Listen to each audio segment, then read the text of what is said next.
Say the only growing space I had was a balcony, not an acre, not a backyard, not even a proper garden, just a rail, a bit of floor, and a wall that catches the sun for part of the day.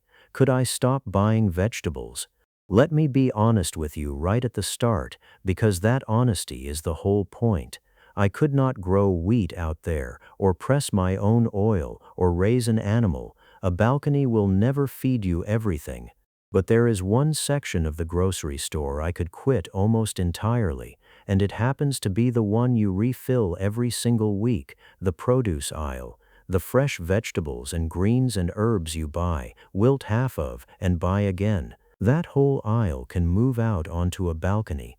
So this is the garden I would actually build, step by step, if that balcony were all I had, in the order I would plant it, starting with the crops that hit your basket most often and ending with the trick that keeps it feeding you straight through winter.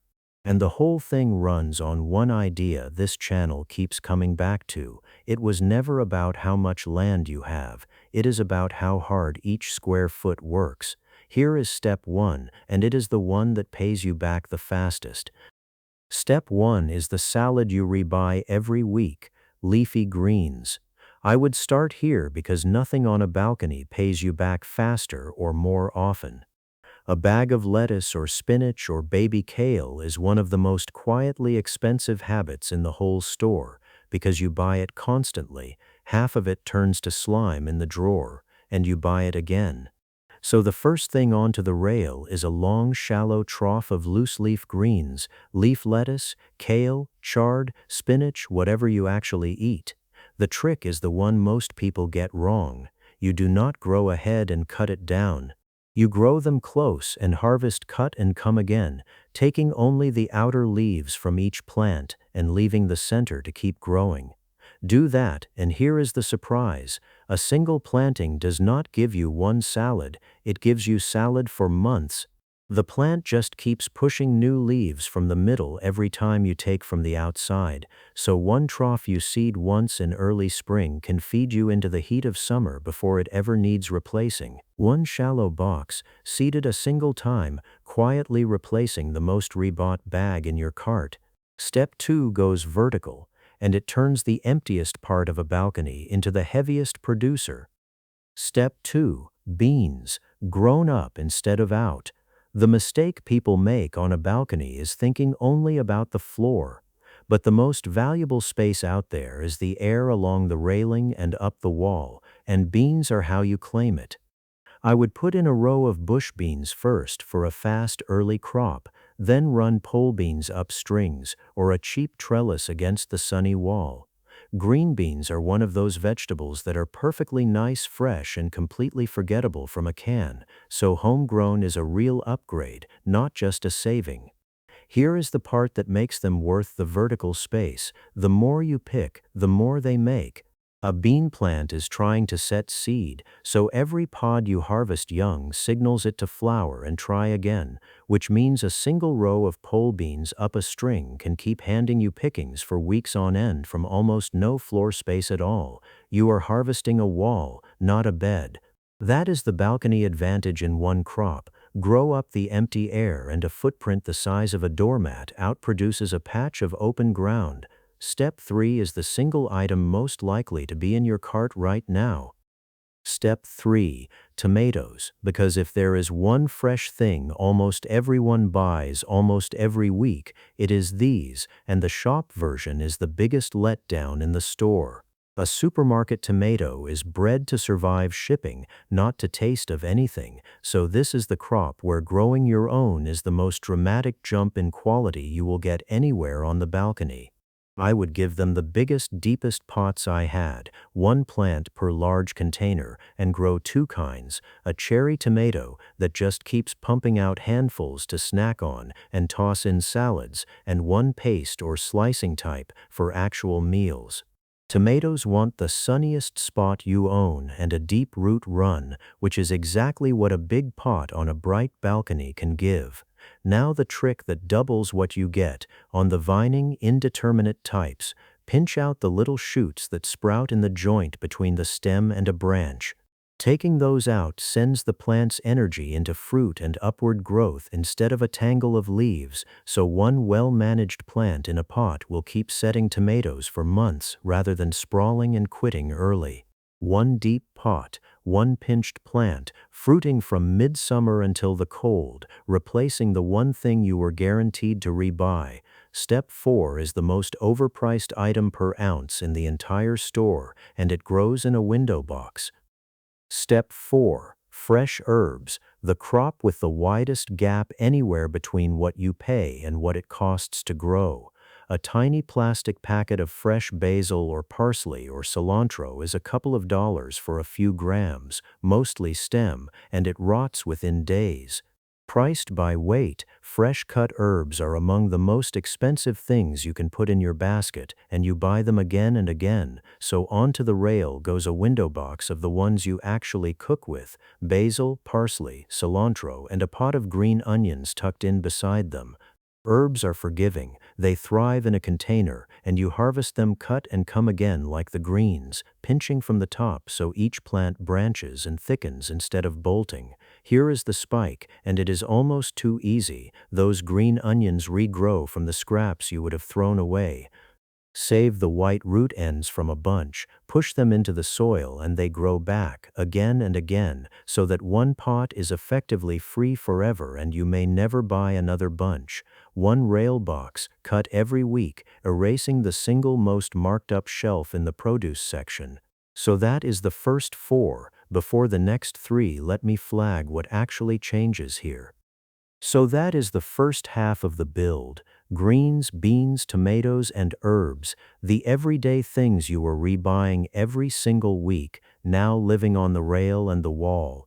Those 4 alone would already take a real bite out of the produce aisle. The next 3 are the ones that surprise people because they are the crops everyone assumes need a yard, or a proper plot, or a real garden, and they simply do not. They just need a container that is deeper than you would think, or no soil at all. Quick question before we get into them, and I read every reply. What is the one vegetable you buy the most often and would most love to stop paying for?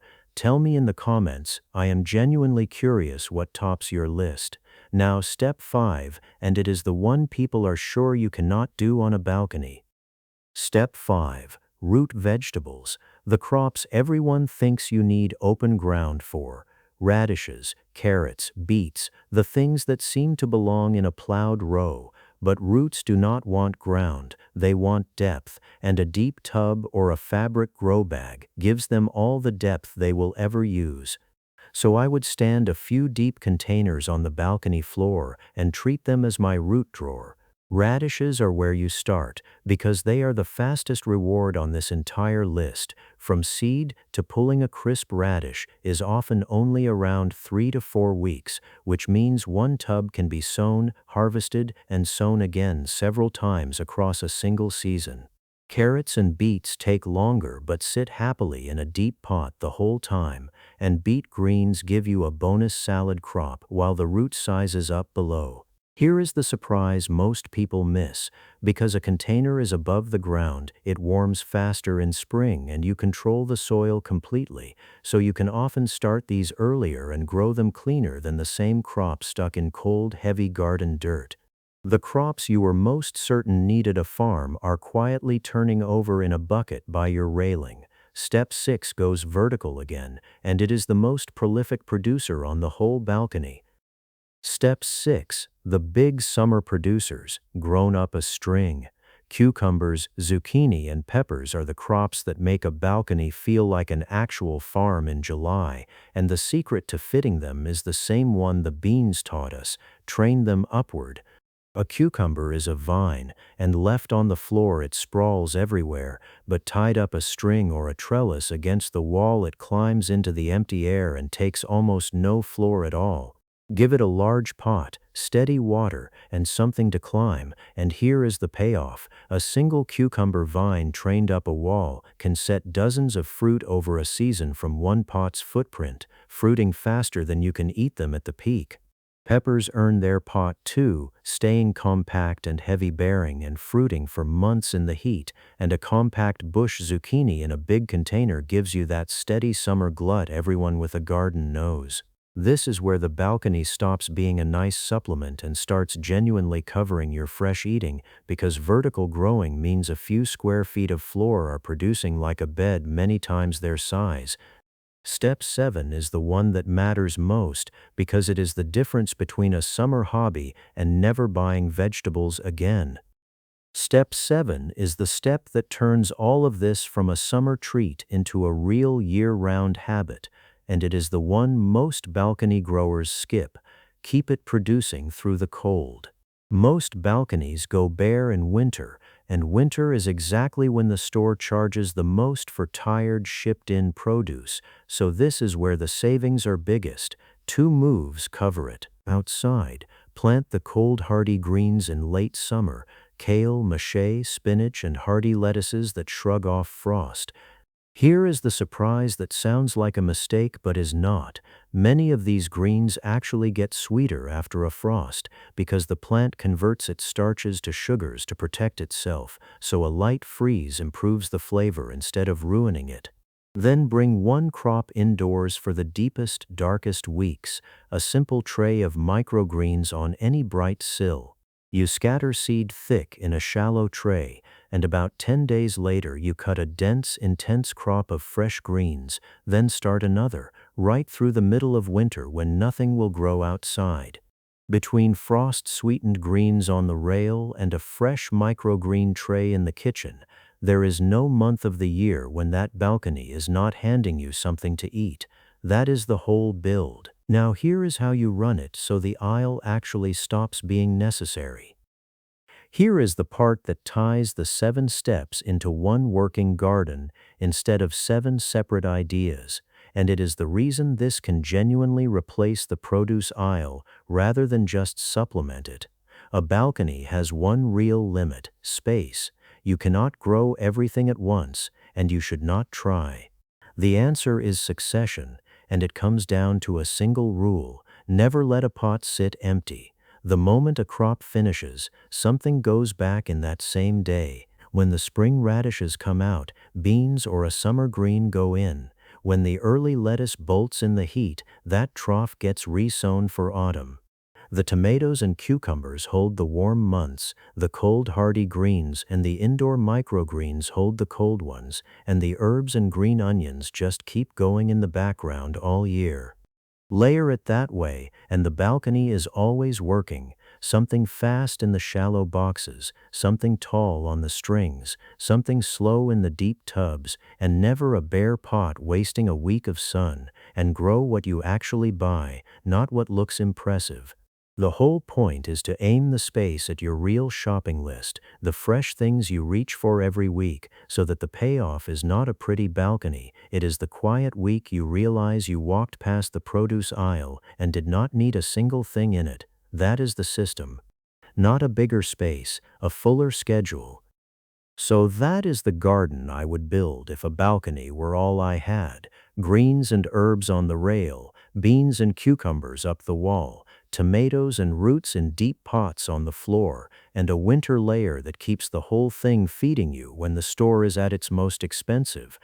This channel is called 1 Acre Blueprint, and by now the real lesson is clear. The blueprint was never really about the acre. It is about how hard each square foot works, and a balcony worked properly can quietly retire the most expensive aisle in your week. Do not try to build all of it at once.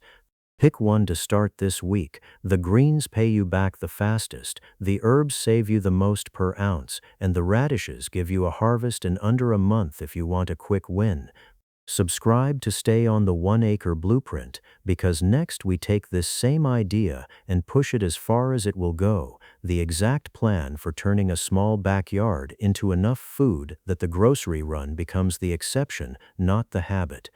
And tell me in the comments, if you had only a balcony, which of these 7 are you planting first?